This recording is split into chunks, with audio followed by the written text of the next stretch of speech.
Me say you want it feature pen. You write books, film, song, and even this so it end. The way you work, really, my favorite respect it, my friend. Hello everyone, this is J Mullings here from writtenmirror.com. I'm also known as the Wicked Penman. For anyone that wants to follow me, it's at Written Mirror on Instagram and on Twitter.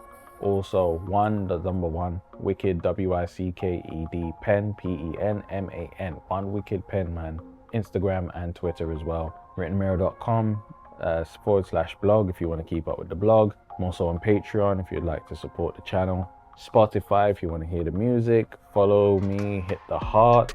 Also on other music platforms. But yeah, all the links will be in the bio. Wanted to just go through a few of the worst things to be told as a new writer. I guess it also applies to other creative fields. And I wanted to, like I said, go through them, give you a bit of context, a bit of background. Some of these are personal examples, so things that I've been told personally that I just thought were just that ridiculous. And others I found in discussion on Twitter. People were obviously mentioning some of the worst things they were told as a writer. I'll start this off with number one, which is only write what you know. The thing with that is, while it comes from a useful place, write what you're confident in, I guess is really another interpretation of that particular type of advice, but it's not the same thing they're saying to you. They're saying to write what you know. Now, that might be well and good, but again, it depends on the type of writing you're doing. In a screenplay, for instance, the mundane stuff we do in our lives doesn't make good storytelling in a script. It just doesn't. That's not what's going to put your story over the top. It's great if you use it to form the blueprint of what you're doing. So characters familiar to what you know, that might help. But the idea that you can only write what you know and never invent anything new is crazy, because I want to know how much magic J.K. Rowling knows. How many times has she seen a Patronus and Dementors in person? It doesn't work like that. So I guess a part of it is writing what you're confident in. Also, but you've got so many emotions you can be exploring. Write what you're afraid of. Write what you're ignorant about. Write what you don't know about. Write what you thought you knew but turned out to be wrong. Write from the perspective that you had 10 years ago. Write for the perspective you might have 10 years from now. All of these things, you've got so much to play with as a writer.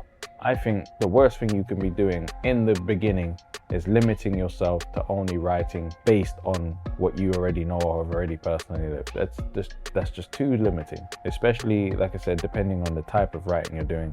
Sometimes you need to go to these other places. You've never been, you don't have to go out to outer space to write a space movie or a book that's based on space travel. Same thing, you don't need to be a witch to write about magical worlds and stuff. I just think that's very limiting out of the box, and what it does is it creates unnecessary problems for a lot of new writers who are then going, damn, what do I know that's interesting and worthy of writing?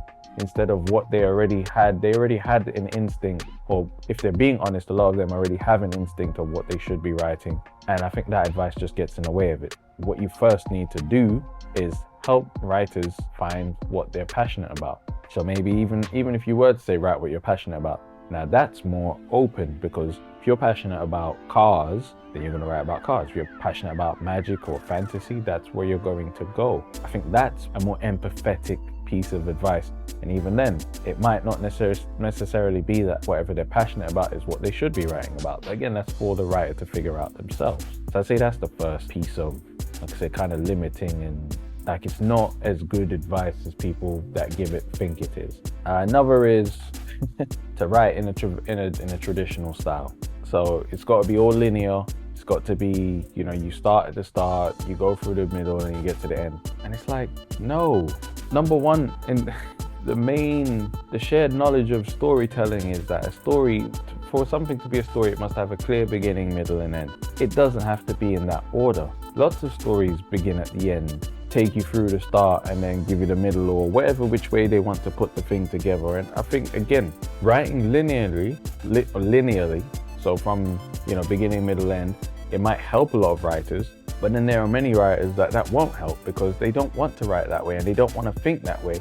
They've already got a story that flows in its own unique way, and instead what you've said to them is break that up and make it fit this traditional mold and this mold alone. Otherwise, no one will understand or get your story. Which leads me to my next piece of advice that people give, that it's just not as good as people think it is. And that's pretty much to write it so that anyone can understand it. When they say anyone, basically they mean to dumb down your writing. That's bad advice.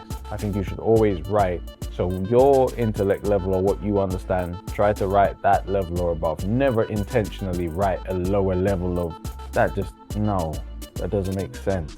Because there are people out there that are smarter than me, you, anyone who's listening to this, and that's natural. And those are the people that you should be trying to, your content should be, it should either be smarter than you or the same level of intellect that you possess, or the same level of sophistication. You should never intentionally dumb down your content. I just don't think that's good advice. And that's what, to make it appeal to everyone. You can't really appeal to everyone no matter what it is you're doing. You know, there are comedians that people don't like. Everyone should like laughing, right? And everyone should like people that want to make you laugh. No, we don't like all comedians. We just don't. It's not human nature to. So this idea that you're gonna write something that appeals to every single person on earth, it ain't gonna happen. So what you should do is write for the most sophisticated audience you can. So if you're smart, write for people smarter than you. If you're dumb, I'm not saying if you're dumb, write for people dumber than you, but if you don't feel you're that sophisticated or that intelligent, well, again, you're not going to want to write less than that level, because my word, what would that look like? So I just don't think that's good advice. So that would be one, another one of the examples of things. Another bit of bad advice would be, like even things like don't write a particular genre because it won't sell. This genre will sell, that one won't sell. Like, look, I think that's really bad advice as well. Because what you should be writing, or what you should be creating, hopefully, is content that you're passionate about, right? If you're passionate about horror and you want to write a horror, that's what you should write. You shouldn't be thinking, oh, I now need to write a superhero movie because superhero movies are all the rage. I just think that mindset of do what is easy or do what sells is a bad is bad advice to give, and a bad mindset to come into the business of writing with.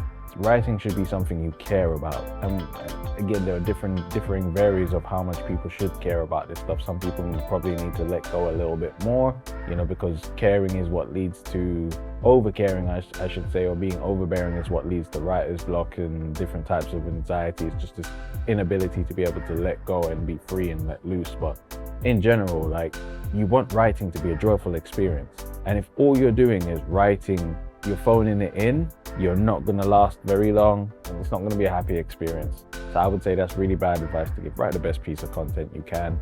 And who knows, whatever genre it is that you're in that's not thriving now, you can be the person that turns that around. It's totally within your capabilities if you do it right. Or if you do your research and see, why this stuff isn't taking off the way it should, and you give someone something that absolutely is undeniable. I just don't see how that fails, or how that doesn't, revitalize that genre or whatever that particular form of writing or storytelling. That's my sincere belief. Again, I could be quite naive, but I just don't think much good comes from trying to do what appeals to everyone. I don't see that. I don't think that's a good business model or a good way of trying to do anything with any kind of longevity or leave any kind of legacy behind. I just don't see it. So those will be the main types of writing advice that I see given out very regularly and freely, and I just don't think they're as good as people think they are. Thank you again. Catch you sometime soon. Bye. Wicked me say you want it feature pen. You write books, film, song, and even there's so it end. The way you work, really, them have to respect it, my friend.